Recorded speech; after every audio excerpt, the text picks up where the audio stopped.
Essa aula é sobre escoamento interno, o material capítulo 8 do Cengel.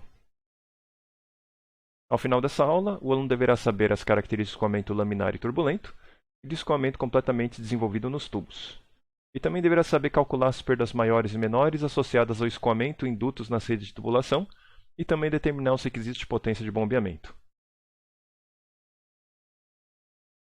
Então a gente vai falar uma breve introdução, depois sobre os tipos de escoamento, a gente vai falar sobre o que é o laminar e o turbulento.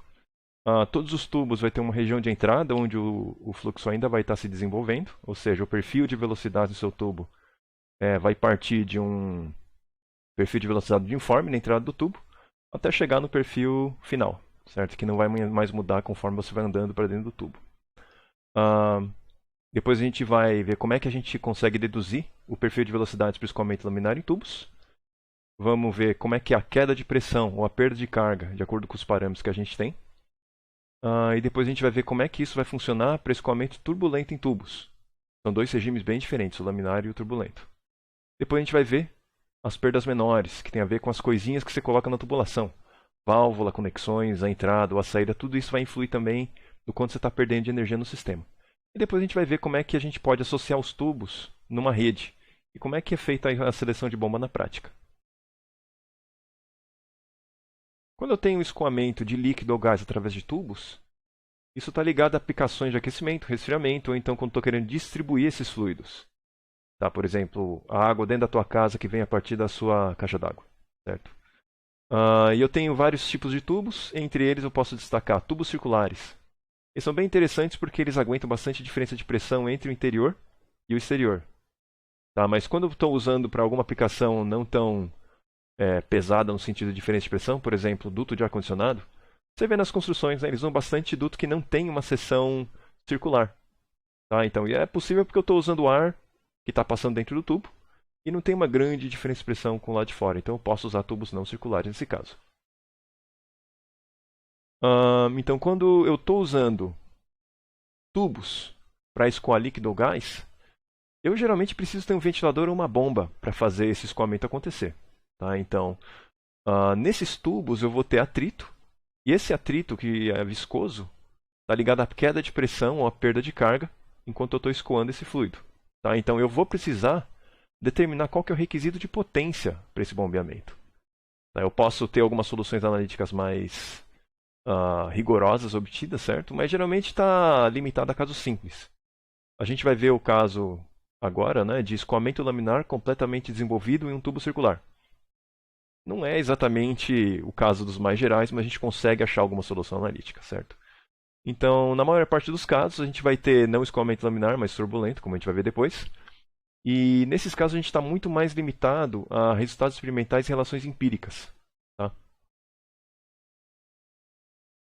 A perda de carga é a altura adicional que o fluido precisa ser elevado por uma bomba para superar as perdas por atrito do tubo. Ou seja, é como se eu estivesse vendo, olha, qual está a altura da caixa d'água em que eu vou ter pressão suficiente para o meu fluido entrar no tubo e sair do outro lado.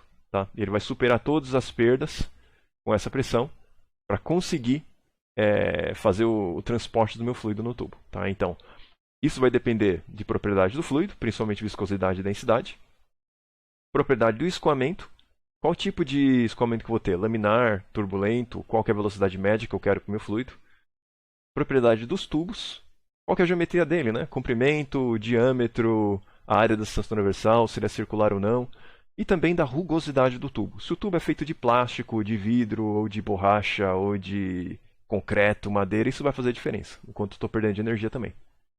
E também outros componentes da tubulação, se eu tenho alguma conexão, como válvula, como é que é a minha entrada, se ela é arredondada, se é canto vivo ou não, a gente vai ver isso depois. A velocidade média em uma seção transversal vai ser calculada usando o princípio da conservação de massa. Tá? Então, para uma vazão de massa através de uma área de seção transversal, isso aqui vai ser igual a densidade vezes a velocidade média vezes a área de seção transversal. Velocidade média vezes a área de seção transversal vai dar uma vazão em volume. Vazão em volume multiplicado pela densidade vai dar uma vazão em massa. Tá? Então, essa minha velocidade média vai ser uma velocidade constante ao longo de toda a área. Isso aqui vai ser igual a integração, certo? Na minha área de seção transversal, da densidade vezes a velocidade, o perfil de velocidades que é dado pela função U de R, certo? Então, em cada um dos raiozinhos vou ter uma velocidade. A velocidade não vai depender da coordenada dentro do tubo, certo? Axial dentro do tubo. Vai ser só variando no raio. Tá? Então, isolando agora a minha velocidade média, isso aqui vai ser igual a integral na área da seção transversal. Densidade vezes velocidade. Isso aqui vai ser dividido pela densidade vezes a área de seção transversal. Agora, se eu considerar isso aqui como tubo circular, a integral na área vai ser de 0 até R, certo? Então, estou integrando desde R igual a 0 até R igual a R. A área infinitesimal vai ser 2πr dr. Por quê? Porque 2πr, R, certo? Para um R, vai ser o comprimento da circunferência, multiplicada pela espessura dessa área infinitesimal, que é o dr. Tá? Então, essa aqui vai ser a minha área infinitesimal. Isso aqui vai ser dividido por ρ vezes a área da seção transversal, que vai ser π r ao quadrado. É um círculo. Tá? Então, agora considerando que esse escoamento é incompressível, ou seja, a densidade não muda, isso aqui vai ser uma hipótese razoável para a maior parte dos casos. Tirando aqui as constantes ρ, 2π para fora, cortando com o que tem embaixo aqui, a velocidade média para tubo circular e escoamento incompressível vai ser igual a 2 sobre R ao quadrado, integral de 0 até R, de U de R, R, dr. Ok? Os tipos de escoamento que eu vou ter vão ser laminar, turbulento e uma transição, que ele vai alternar entre parte do escoamento laminar e parte do escoamento turbulento. O laminar é quando eu tenho linha de correntes suaves e movimento altamente ordenado. Isso acontece quando eu tenho fluidos altamente viscosos, quando em pequenos tubos ou passagens estreitas. Tá? Como você pode ver, é uma coisa que você vê, é um fluxo realmente simplesinho. Quando ele é turbulento, você vai ver uma bagunça desse lado. Tá? Você vai ter flutuações de velocidade e movimento altamente desordenado, bem caótico. Isso, na verdade, é o que acontece mais na prática. A maior parte dos escoamentos que a gente usa na prática da engenharia, eles vão ser turbulentos. Esses tipos de escoamento vão depender da razão entre as forças inerciais e as forças viscosas. Isso aqui é dado pelo número de Reynolds. O número de Reynolds ele vai ter alguma parcela aqui, um termo que tem a ver com as forças inerciais. E nesse caso vai ser a densidade, as velocidades e diâmetro do meu tubo. Tá? Tem a ver com a inércia, ou seja, tem a ver com a massa. Então tem a ver com a velocidade e com a densidade. Isso aqui vai ser dividido pelas forças viscosas, que tem a ver com a viscosidade, μ. Tem a ver com a velocidade também. E também com o diâmetro que eu tenho no meu tubo. Então, se eu der uma simplificada nisso aqui, vou ter a densidade, velocidade média vezes diâmetro, dividido pela viscosidade dinâmica, tá? μ.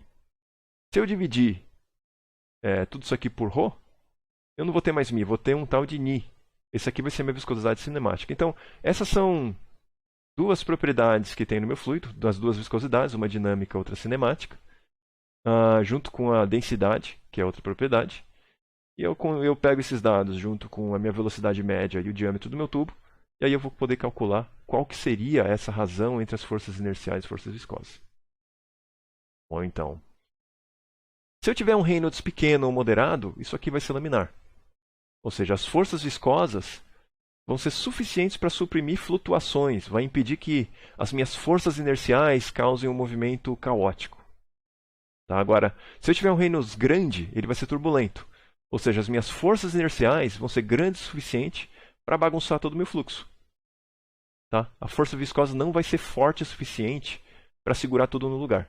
E por isso eu vou ter uma flutuação rápida e aleatória no meu fluxo. Eu vou ter um tal de número de Reynolds crítico, que esse aí vai ser o limite para o escoamento ser turbulento. É um número bem aproximado, tá?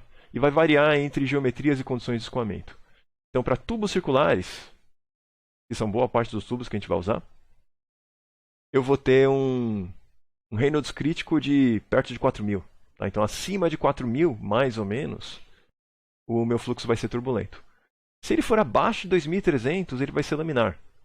E se ele estiver entre 2.300 e 4.000, eu vou ter alguma coisa entre eles que vai variar em alguns lugares laminar, depois passa a ser turbulento e vice-versa. Eu posso calcular também o número de Reynolds para tubos não circulares. Eu usei diâmetro, né? Na formulação de Reynolds que eu acabei de mostrar.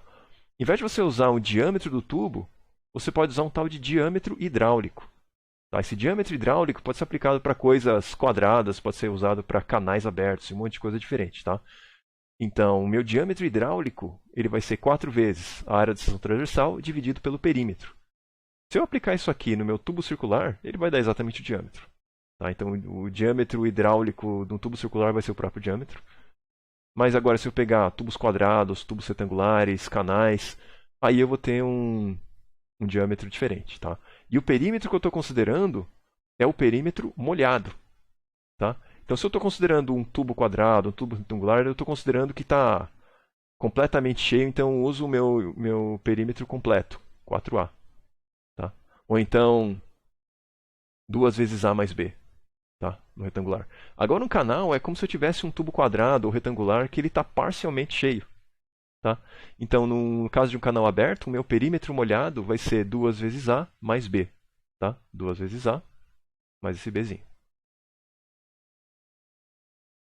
Então, eu vou ter a região de entrada do meu tubo, que vai ser onde vai acontecer o desenvolvimento do perfil de velocidades.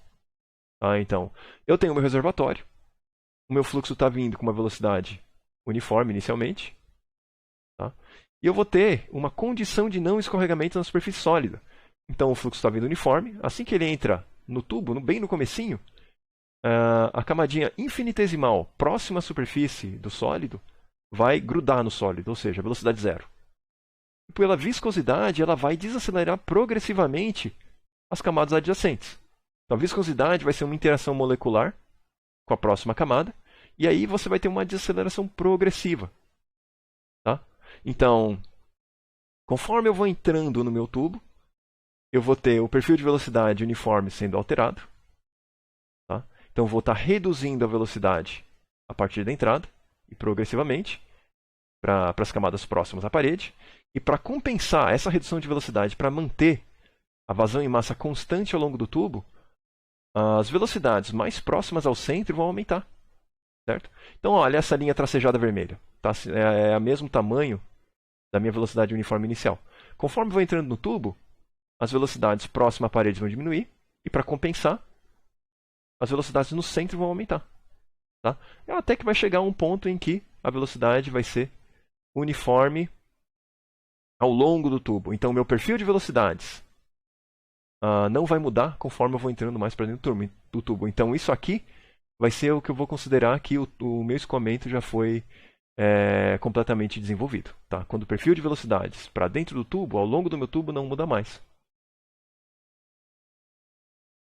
Isso que eu falei da camadinha em que eu vou ter a interferência do meu sólido no meu escoamento através da minha viscosidade, isso aqui vai ser o que eu chamo de camada limite.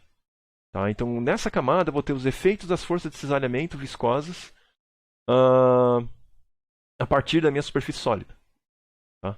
Então, eu vou ter também uma região de escoamento irrotacional.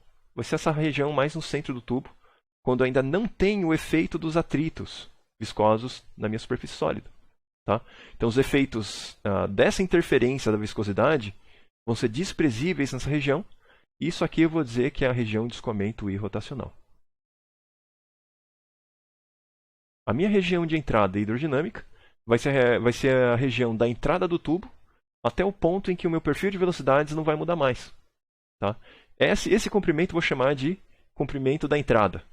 Então, isso aqui vai ser o meu comprimento LH. E eu também vou considerar um escoamento hidrodinamicamente em desenvolvimento exatamente onde o perfil está se alterando, ou seja, durante toda a nossa entrada.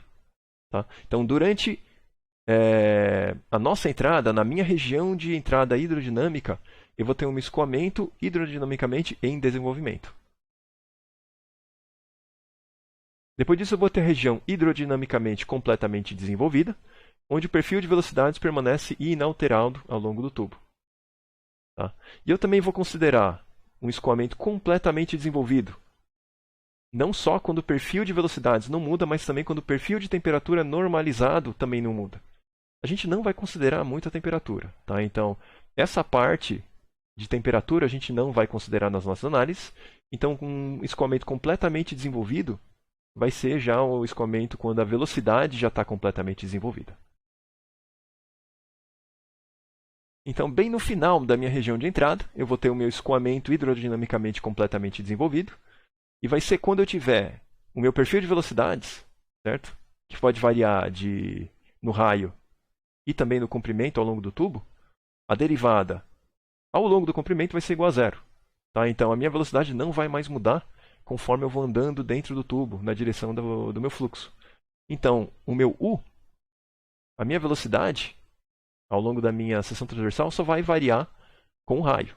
Tá? Então, o perfil não vai mais mudar a jusante do meu escoamento. Ao longo do meu escoamento, vai chegar um ponto em que ele vai ser hidrodinamicamente completamente desenvolvido, e a partir desse ponto, ele não vai mais mudar ao longo de x. Tá? Como o meu perfil de velocidades não muda mais a jusante, ele só vai mudar em relação ao raio, a tensão de cisalhamento da parede também não vai mais mudar. Certo? Porque o meu cisalhamento vai depender do meu perfil de velocidades. E se o meu perfil de velocidades no raio não vai mais mudar, daqui para frente, a minha tensão de cisalhamento também não vai mais mudar. Na minha região de entrada, como eu tenho a desaceleração do meu fluxo, eu vou ter tensões de cisalhamento maiores e também quedas de pressão mais alta. Tá? Então, eu vou começar com uma tensão de cisalhamento grande na entrada, e conforme eu vou desacelerando o fluxo, vai chegar uma hora em que não vou mais precisar desacelerar, e o meu fluxo vai ter um perfil de velocidades constante. Tá? Então, a partir daí, vou ter uma tensão de cisalhamento menor. E também uma queda de pressão menor. O meu comprimento da entrada hidrodinâmica, o meu LH, eu disse que era o comprimento da entrada até a hora em que o meu perfil de velocidades não muda mais. Né? Uma maneira mais formal de dizer o que é isso, de definir, é a distância da entrada do tubo até onde a tensão de cisalhamento da parede chega até 2% do valor completamente desenvolvido. Até chegar 2% do que ele não vai mais mudar. Né? Certo? Em termos de tensão de cisalhamento. Se o meu escoamento for laminar, o meu LH laminar dividido pelo meu diâmetro vai ser aproximadamente igual a 0,05 do número de Reynolds do meu escoamento no tubo. Se ele for turbulento, vai ser LH turbulento dividido pelo meu diâmetro, vai ser igual a 1,359 vezes o número de Reynolds elevado a 1/4. Isso aqui vai ser aproximadamente igual a 10. Tá? Na prática, o comprimento do tubo é muito maior do que o meu comprimento de entrada, na maior parte das vezes. Né? Então, geralmente, o escoamento quase sempre é considerado como completamente desenvolvido para todo o comprimento. Isso pode ser ruim quando eu tenho tubos curtos, porque nesse caso eu vou estar subestimando a tensão de cisalhamento. Tá? Então, se você for lembrar, a tensão de cisalhamento é maior na entrada. Se eu estou desconsiderando a entrada com tensão de cisalhamento maior, estou subestimando não só a tensão de cisalhamento, como também a minha perda de carga no começo. Então agora a gente vai falar de escoamento laminar em tubos, que vai ser a parte que a gente consegue ainda fazer alguma coisa analítica. Tá? Então, qual que seria o perfil de velocidades que eu posso achar para esse tipo de escoamento? Vou usar algumas hipóteses simplificadoras. Tá? Primeiro, escoamento estacionário e completamente desenvolvido. Ou seja, o perfil de velocidades, U de R, vai ser constante. E não há aceleração. Certo? O fluido vai ser incompressível, com propriedades constantes. E eu vou considerar um tubo circular reto. Então, o que isso vai significar? A velocidade axial vai ser sempre constante ao longo de uma linha de corrente. E não tem nenhuma movimentação na direção radial, na direção fora do meu x. Então, toda a minha velocidade é ao longo do meu tubo. Eu vou começar então com o diagrama de corpo livre. Vou considerar um elemento fluido diferencial em forma de anel. Então, vou fazer um elemento diferencial a partir de um Rzinho. Ele vai ter uma espessura desse anel aqui de dr e o comprimento desse anel aqui, comprimento em x, vai ser dx. E ao longo desse anel eu vou ter em x mais dx, vou ter uma pressão. Certo? E vou ter também o cisalhamento das camadas, tanto para fora quanto para dentro do meu anel. Vou considerar a somatória agora das minhas forças, e isso aqui vai ter que ser igual a zero. Eu só estou considerando as forças em x, porque não há movimento em R, eu não tenho nenhuma aceleração em R, porque eu não tenho nenhum movimento radial. Tá bom? Então, eu vou considerar 2π RdR. Isso aqui vai ser a minha área em x, que também vai ser a minha mesma área em R, né? Então, isso aqui, essa área multiplicada por P pela pressão em x, eu estou somando, que na direção do meu x positivo, e eu vou estar subtraindo quando eu tiver a pressão em x mais dx. Certo? Então, esse aqui vai ser a porção que tem a ver com a minha área em x. Isso aqui vai ser o que tem a ver com a minha área em x mais dx. Agora eu tenho que considerar a tensão de cisalhamento em R mais dr. Eu vou ter a área que está atuando, né, a minha tensão de cisalhamento, 2πr, que é o meu comprimento, né, da minha circunferência, vezes o dx. Eu estou vendo essa área interna. E do lado de fora também vai ser 2πr, porque eu vou considerar que vai ser uma coisa R mais dr, mas isso aqui vai ser tudo em R mais dr aqui, né? 2πr vezes o meu dx também vai tem a ver com a área exposta à minha tensão de cisalhamento externa. Tá bom? Então, essa aqui está somando, essa aqui está subtraindo. Então, tudo isso aqui tem que ser igual a zero. Então, considerando agora a nossa equaçãozinha que a gente fez do diagrama do corpo livre, somatória das forças aplicadas no meu volumezinho, esse termo aqui, em x, 2πrdr não varia em x, então eu vou tirar isso aqui para fora. Então fica só P em x, certo? Menos 2πrdr, isso aqui também não vai variar em x também, então também não vai variar em x mais dx. Então posso puxar isso aqui para fora, então vai ficar só pressão em x mais dx. Tá? Então, colocando em evidência, 2πrdr, que não varia em x, multiplicado pela pressão em x menos a pressão em x mais dx. Do mesmo jeito, considerando esses dois termos, estou considerando tudo em R e em R mais dr. Né? 2π não muda porque é uma constante, e dx também não. Dx não vai mudar em R, de R para R mais dr. Então, vou tirar para fora isso aqui. Então, vai ficar 2π dx, que não varia em R, e vai ser a subtração de R vezes a tensão de cisalhamento para R menos R, tensão de cisalhamento, em R dr.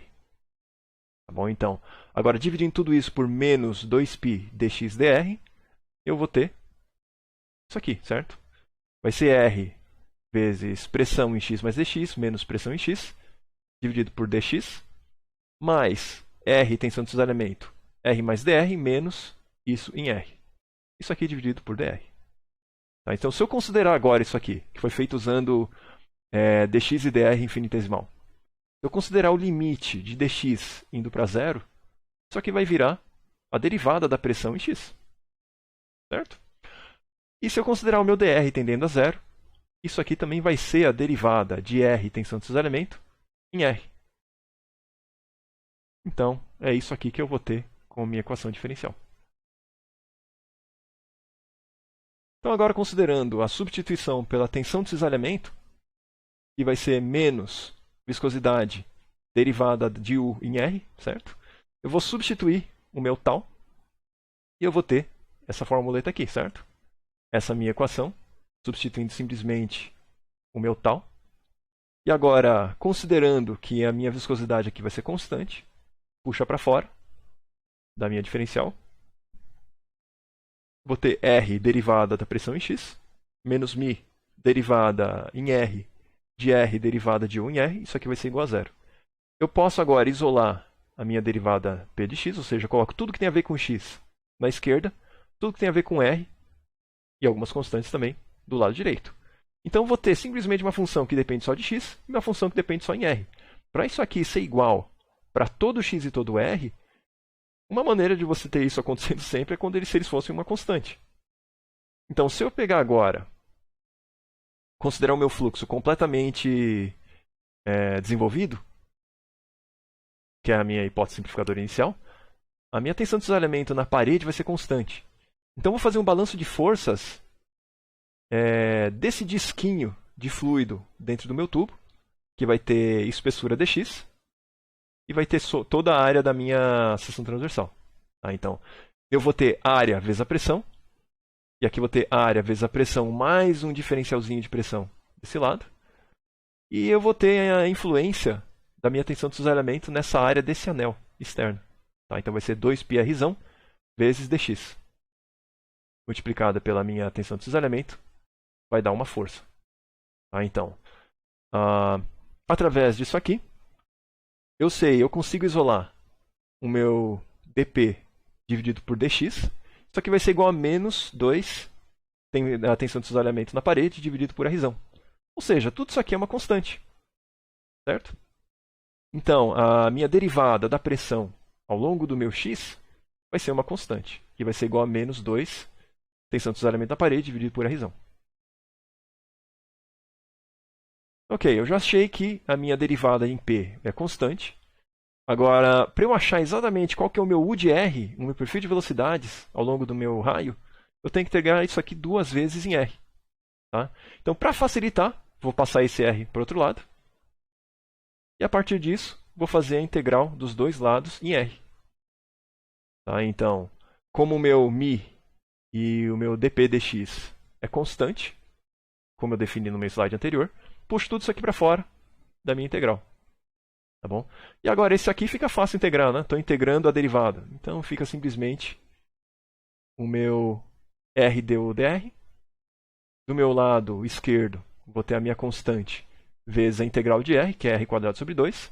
E do meu lado direito vou colocar a minha constante de integração C1. Tá bom? Que vai estar englobando as duas constantes de integração dos dois lados. Agora dividindo tudo por r, certo? Porque eu agora quero facilitar a minha vida, então vou dividir tudo isso aqui por r. Então vai ficar mais fácil para eu fazer a minha integração de novo. Então vai ficar 1 sobre μ, derivada de p em x, r dividido por 2. Isso aqui vai ser igual só a derivada de 1 em r, mais C1 dividido por r. Tá? Então agora integrando novamente em r, considerando novamente que derivada de p em x vai ser constante, assim como μ, a minha viscosidade. Puxo tudo isso aqui para fora, fica a integral de r, certo? Então todas as constantes desse lado, integral de r.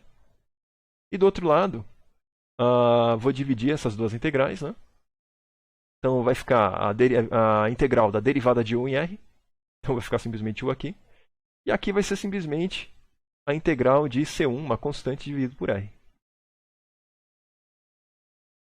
Então no lado esquerdo a integral de r vai dar r² sobre 2. Integral de du dr vai ser só u. Integral de C1 dividido por r vai ser C1 ln de r. E vou somar C2 como constante de integração.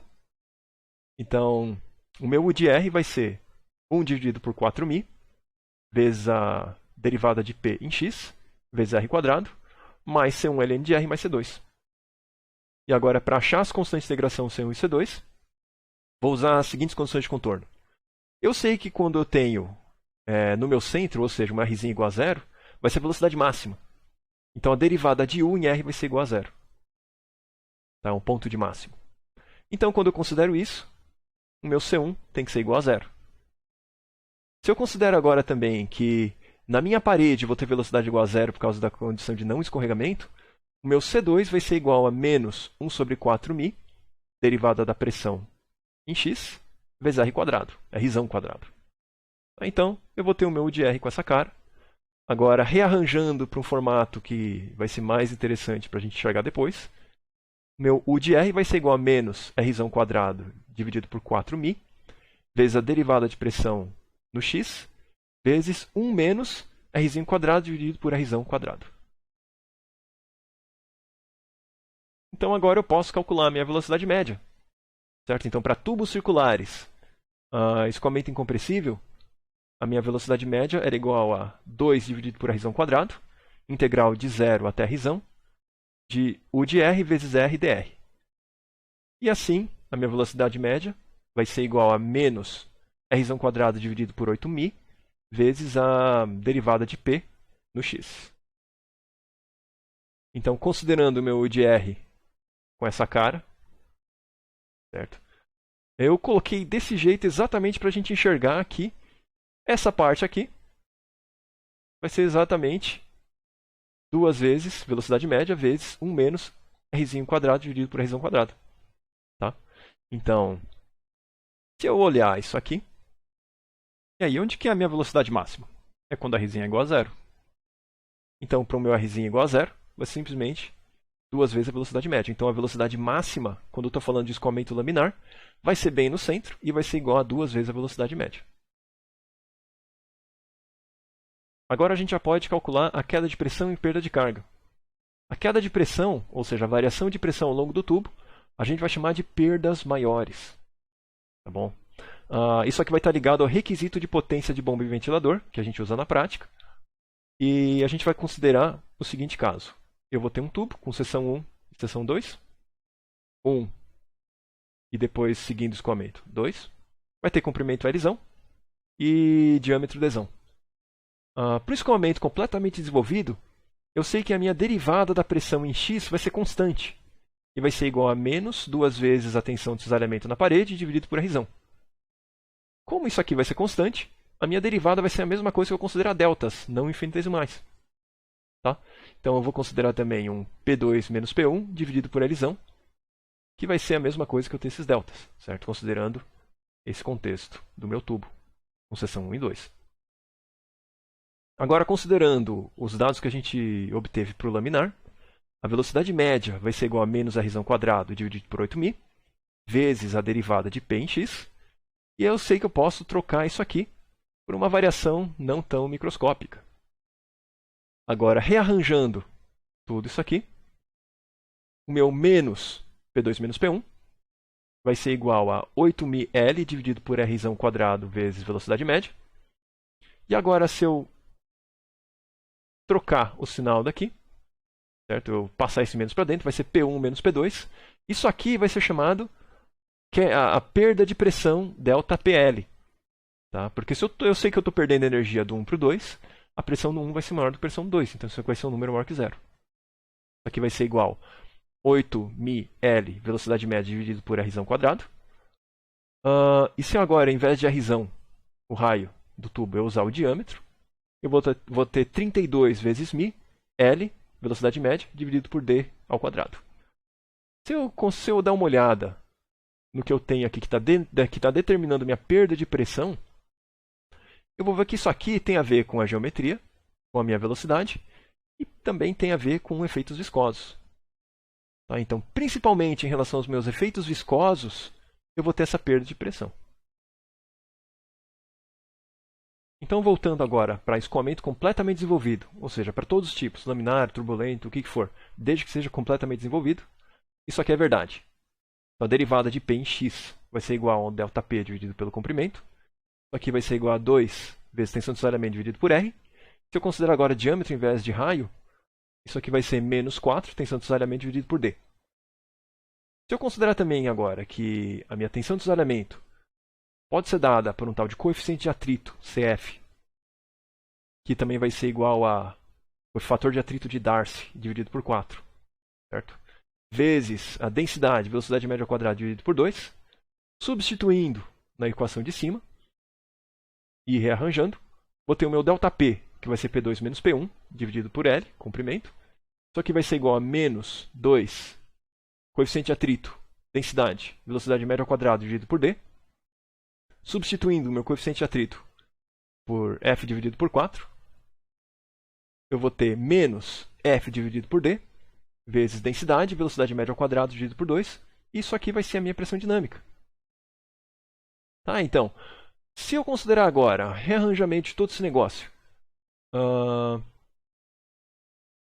multiplicando tudo por menos 1, para agora ter o meu ΔPL, para ter um número positivo. Isso aqui vai ser igual a F vezes comprimento dividido pelo diâmetro, vezes minha pressão dinâmica. Tá? Então, isso aqui está tudo em Pascal, está em perda de pressão. Mas uma coisa mais interessante para os nossos cálculos é usar perda de carga, principalmente quando estou falando de dimensionamento de bomba. Tá bom? Então, se eu dividir tudo isso aqui por densidade e aceleração da gravidade, eu vou ter o meu HL.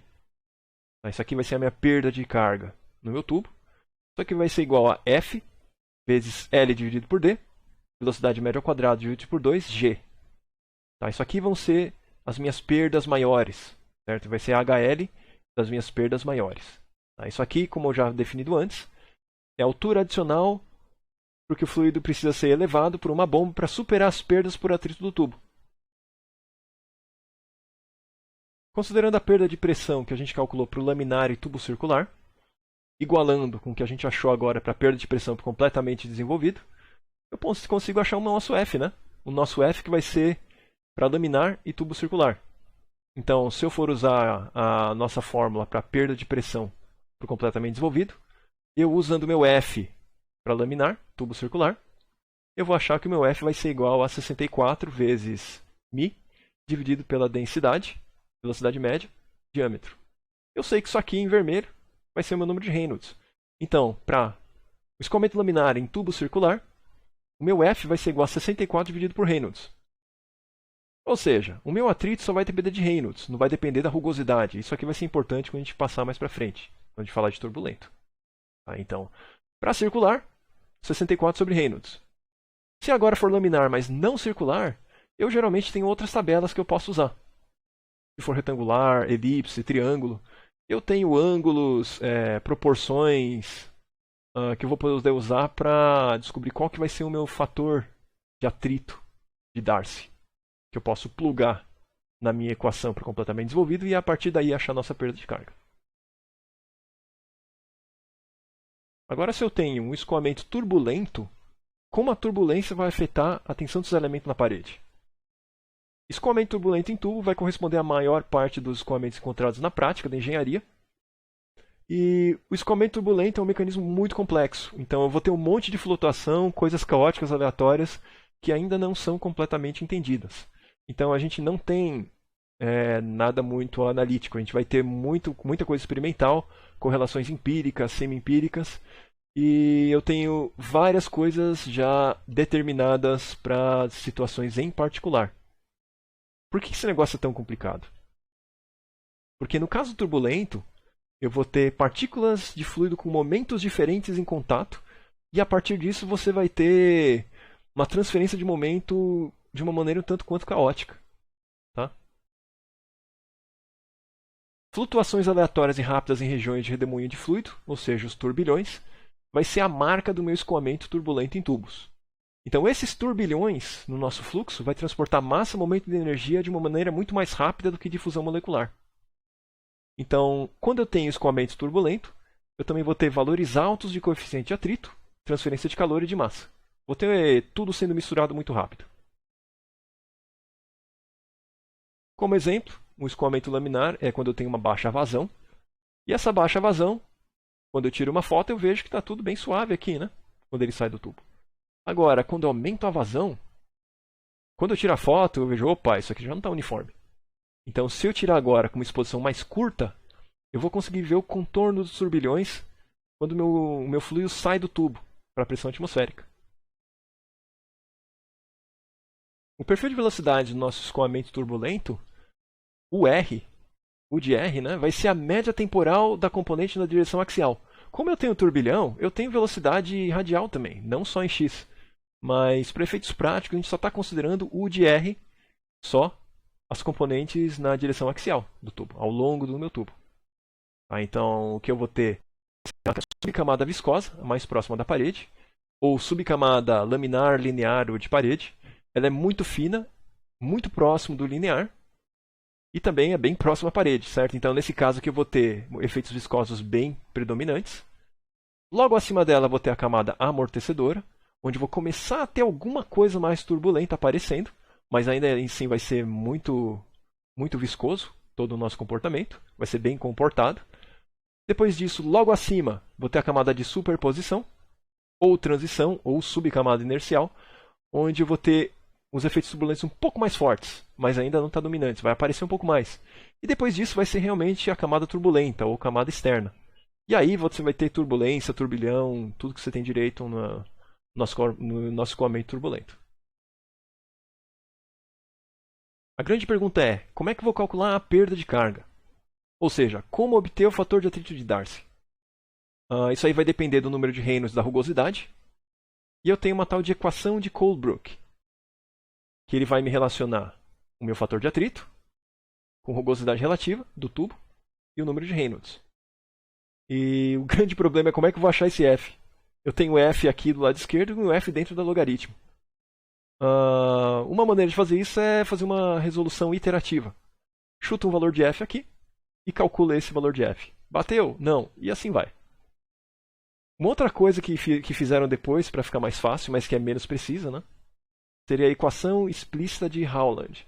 Isso aqui vai ser o meu 1 sobre raiz de f, aproximadamente igual a menos 1,8 log 6,9 sobre Reynolds, mais rugosidade relativa dividido por 3,7 elevado a 1,11. A gente não vai usar isso. Uma coisa que a gente tem que prestar atenção é que a rugosidade relativa, quando ela aumenta, eu vou aumentar também o fator de atrito. Isso aqui considerando o mesmo número de Reynolds. Tá? Então, nesse caso aqui, eu tenho número de Reynolds 1 milhão, 10 a sexta. E para esse número de Reynolds, conforme eu vou mudando, aumentando a minha rugosidade relativa, eu estou aumentando também o meu fator de atrito. E para cada material, eu tenho tabelado quais são as rugosidades. Claro que o fabricante de um tubo ele vai te dar isso aqui. Mas se você não tiver e quiser uma estimativa só pelo tipo de material, você tem para plástico, concreto, madeira e etc. Então você vai ter tanto em pés quanto em milímetros aqui.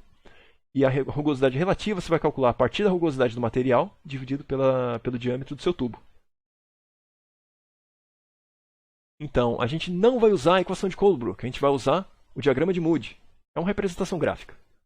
Então você vai ter isso aqui desenvolvido para tubos circulares, mas você pode usar diâmetro hidráulico para tubos não circulares usar da mesma maneira. Tá? Então, para Reynolds grandes, eu vou ter um escoamento turbulento completamente rugoso. E nessa região do meu gráfico, o fator de atrito vai ser considerado independente do número de Reynolds. Ele é quase uma curva horizontal, é uma linha horizontal do lado direito do seu gráfico. Esse aqui é o nosso diagrama de Moody. Esse aqui é o nosso escoamento turbulento, rugoso. É nessa parte aqui que você vai ter cada uma das linhas que tem a ver com a nossa rugosidade relativa, praticamente no horizontal. Então, à direita dessa linha aqui, eu vou considerar o meu fator de atrito como constante para os números de Reynolds a partir daqui. Tá? Então, como é que funciona? A gente vai achar qual que é a nossa rugosidade relativa e ver, opa, qual que é a linha que eu vou usar para achar o meu fator de atrito. Então, encontro a minha linha, calculo qual que é o meu número de Reynolds para esse tubo, para esse escoamento que eu estou considerando. Pego o número de Reynolds, bato com a linha da rugosidade relativa e vejo nessa altura, na esquerda, qual que é o fator de atrito de Darcy. Até aqui a gente calculou o fator de atrito de Darcy, tanto para laminar quanto para turbulento. E com o fator de atrito a gente usa a nossa fórmula para perda de carga, né? E aí a gente vai ter as perdas maiores. Agora a gente vai ver as perdas menores, que são as perdas adicionais quando eu tenho uma conexão, uma válvula, a entrada, a saída do meu tubo, de acordo com qual que é o meu arranjo, né, na minha rede de tubos. Eu vou poder agora calcular quais são as perdas adicionais com esses elementos extras. E eu vou ter perdas adicionais porque eu vou ter uma perturbação no escoamento do fluido. Principalmente uma separação do escoamento, uma mistura, eu vou estar bagunçando meu fluxo, então eu vou ter uma perda atribuída a isso. Então, geralmente, em um sistema típico com tubo longo, essas perdas são menores se comparadas à perda da carga dos tubos, por isso que é chamado de perdas menores. Esse aqui é um exemplo que a gente tem para válvula. Se eu tiver só o tubo, de 1 para 2 eu consigo calcular a perda viscosa, né, de um fluxo completamente desenvolvido, um escoamento completamente desenvolvido, certo? Mas se eu tenho uma válvula, ela vai estar perturbando a passagem do meu fluxo, e aí vou ter turbilhão extra aqui, vou ter uma contração da área que eu posso passar com o meu fluxo. Isso aqui vai gerar perdas. E é isso aí que eu vou calcular, vou usar para estimar as nossas perdas adicionais. Essas perdas adicionais podem ser expressas em termos de um coeficiente de perda KL. Isso aqui vai ser um KL multiplicado com velocidade média ao quadrado dividido por 2G. Isso aqui vai dar o meu HL menor. Alternativamente, eu posso igualar isso à mesma fórmula que eu tenho para perda de carga maior. E aí eu vejo esse KL aqui, considerando o mesmo tubo que eu tenho na minha rede, eu vou ter um F, fator de atrito, vou ter um diâmetro, e aí eu calculo qual que é o meu comprimento equivalente a essa perda menor KL. Tá? Agora, para a perda total de carga do meu sistema, eu tenho que compor todas as perdas maiores, todos os tubos com diâmetros e velocidades diferentes, e somando também com as perdas menores, todas as conexões válvulas que eu vou ter, a entrada e saída. Então eu vou somar as minhas perdas maiores com as minhas perdas menores. Tá, isso aqui considerando um grande tubo que eu posso ter conexões com tubos maiores, tubos menores, válvulas, etc. Eu posso ter diâmetros diferentes, velocidades diferentes, para manter a mesma conservação de massa. Tá, para ter a mesma vazão e massa em todas as seções. Se eu tiver diâmetros diferentes, vou ter velocidades diferentes, médias também. E a soma de tudo isso aqui vai dar minha perda total. Se eu tiver um diâmetro constante no mesmo tubo, eu vou ter uma velocidade constante também ao longo do tubo e ao longo das minhas conexões válvulas. Então eu poderia colocar em evidência minha velocidade média ao quadrado dividido por 2G. E aí eu vou somar F vezes LD dividido por D, mais a somatória das minhas perdas menores.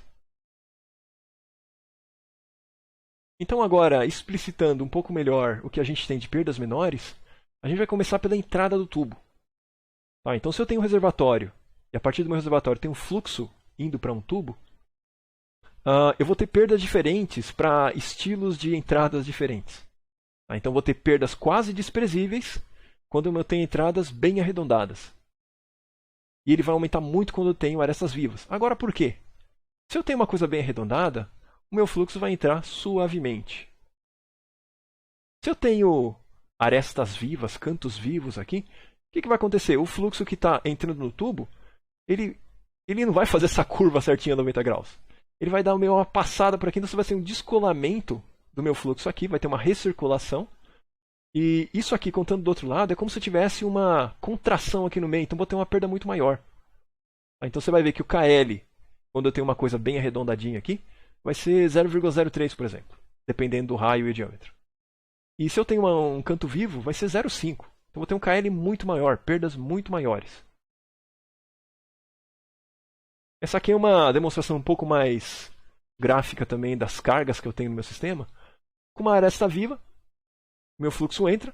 Quando ele entra aqui, eu já vou começar a ter uma contração. Certo? Essa aqui é a linha de energia total.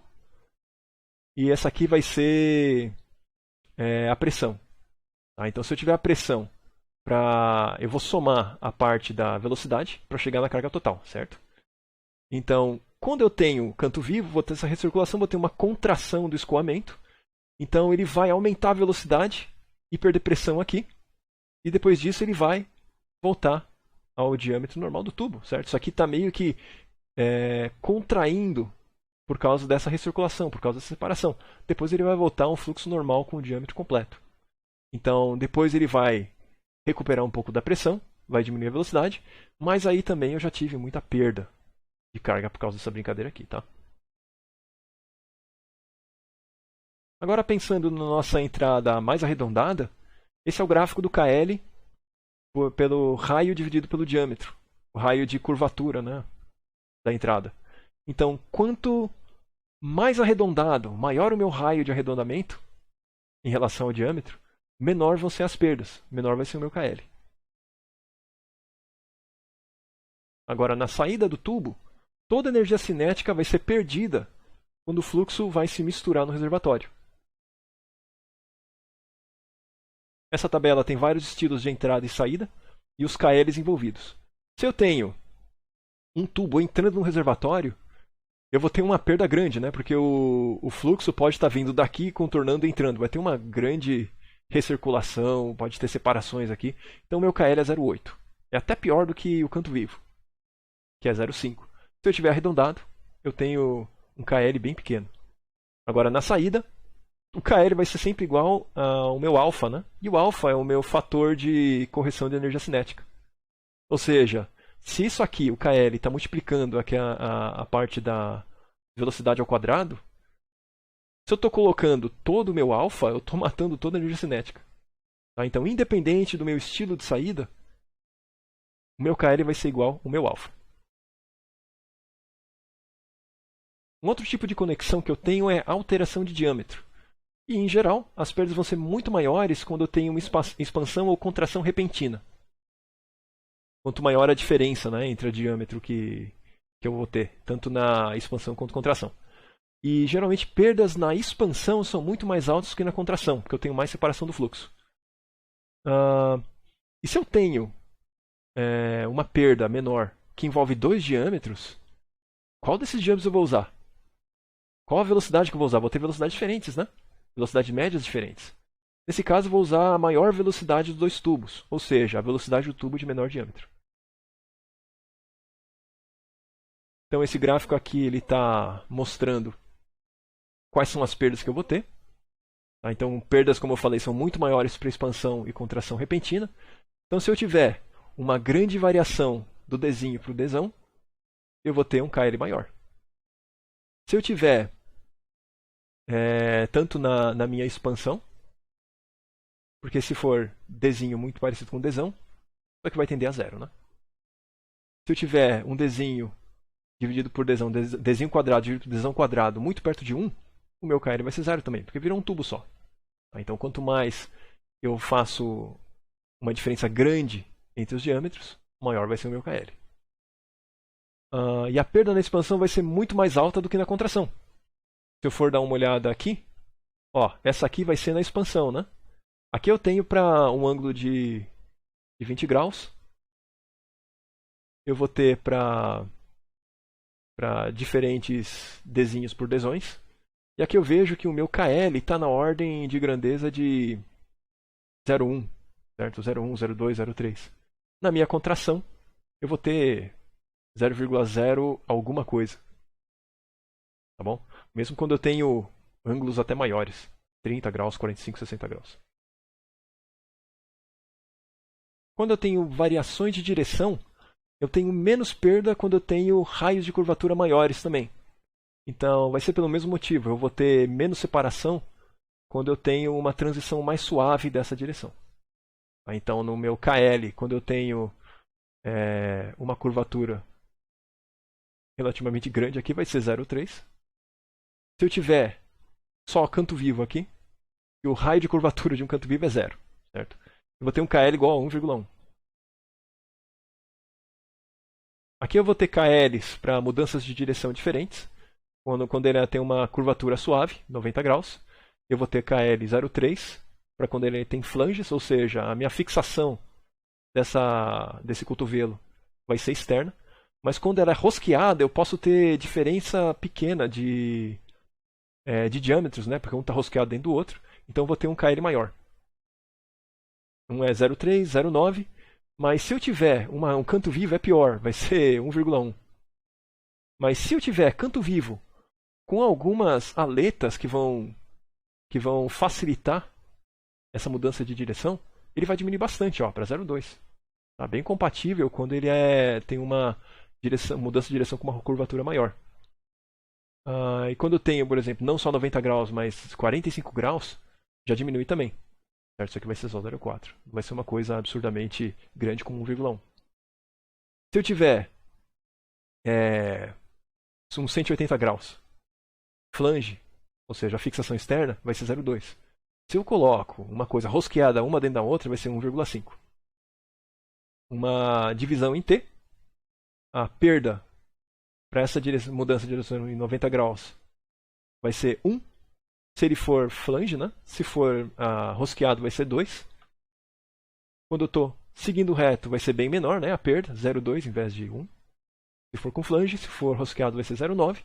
E se eu tiver uma união rosqueada, ou seja, a rosca é por fora, aí vai ser bem menor, né? Vai ser quase como o meu tubo inteiriço. Então o meu KL vai ser 0,08, por exemplo. Agora a válvula é um outro elemento que vai potencialmente causar muita perturbação. Por exemplo, a válvula de globo, ela causa muita perturbação porque ele tem esse tipo de construção. Conforme eu abro a válvula, mesmo que ela seja completamente aberta, o fluxo vai ter que mudar de direção, passar por uma constricção e aí segue o caminho. Então isso aqui, a válvula de globo vai ter um KL igual a 10, mesmo quando está completamente aberta. Agora eu tenho válvulas, por exemplo, a esférica, ele tem muito pouca perturbação. Eu estou simplesmente girando uma esfera que tem um recorte igual ao do tubo, então a perda vai ser bem menor, por exemplo, pode ser 0,05. comparando com KL igual a 10 da válvula de globo, é uma grande melhora.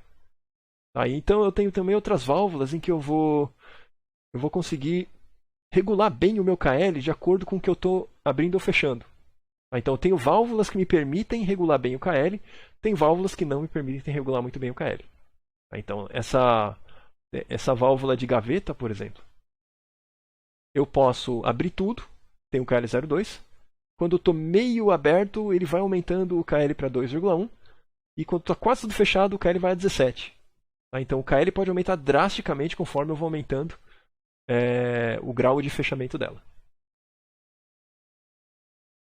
Até agora a gente pensou em um tubo com válvulas, conexões, mas ainda um tubo contínuo, né? Isso aí seriam tubos em série. Eu posso ter diâmetros diferentes e etc, mas eles estão em série. Nesse caso que a gente viu até agora, eu estou colocando uma única vazão na entrada e essa vazão vai ter que sair igual do outro lado. Então as vazões dos meus tubos vão ser iguais em série.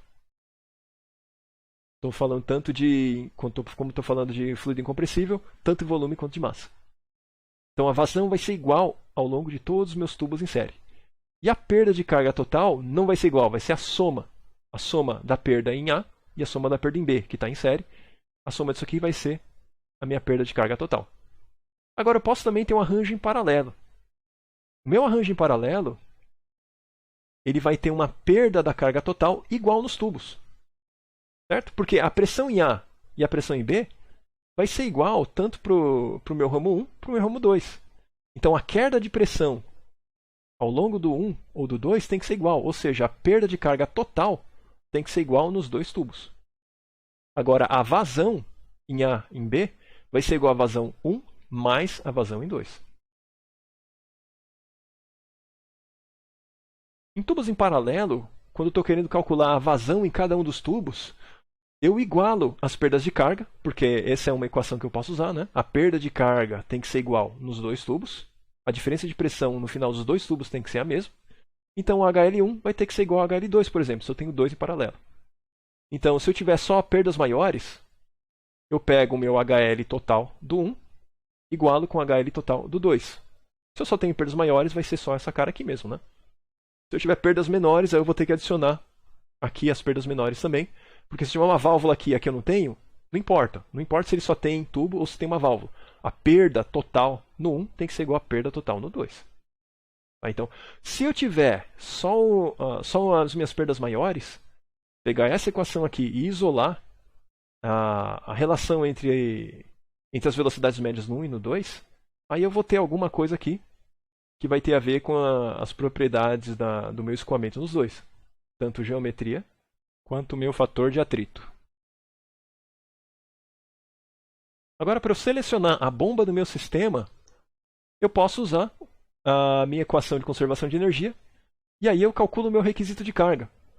Certo? Qual que é o meu H bomba útil que eu preciso para fazer o bombeamento desse reservatório para o outro? Então, eu calculo qual que é o meu H da bomba, mas aqui eu estou calculando a carga, né? A carga não necessariamente vai ser constante conforme eu aumento a minha vazão. Tá bom? Então, por exemplo, o meu HL, a fórmula das perdas maiores, vai depender da velocidade média também, né? Então, se eu quiser uma vazão maior ou menor, eu vou ter um HL maior ou menor. Então, a carga do meu sistema vai variar de acordo com a vazão também. E para eu agora decidir qual bomba que eu vou usar a curva característica da bomba, junto com a curva de carga do meu sistema. Então, eu vou ter a carga típica da bomba. Isso aqui é fornecido pelo fabricante da bomba, né? Eu tenho uma carga máxima quando tem uma vazão igual a zero. Conforme eu vou aumentando a vazão, ele vai caindo a carga que ele consegue suportar, né? Então, se eu considero agora o meu sistema e eu faço um ensaio sabendo qual é a carga, a perda de carga que eu vou ter com a minha vazão, eu vou ter uma curva que vai estar aumentando a minha perda de carga de acordo com a vazão. O ponto em que essas curvas se tocam é o ponto de operação da minha bomba. Eu vou ligar a minha bomba, ela suportaria uma carga grande, mas conforme vai aumentando a vazão, ele vai perdendo a carga que a bomba consegue fornecer, até que ele encontra a vazão em que o meu sistema está fazendo perder. Certo? Então, esse é o ponto de operação. Então, se eu preciso de uma vazão maior ou menor, eu tenho que escolher uma bomba que tenha uma carga que tenha a vazão que eu preciso de acordo com o meu sistema. Bom, então era isso. Qualquer dúvida, entre em contato.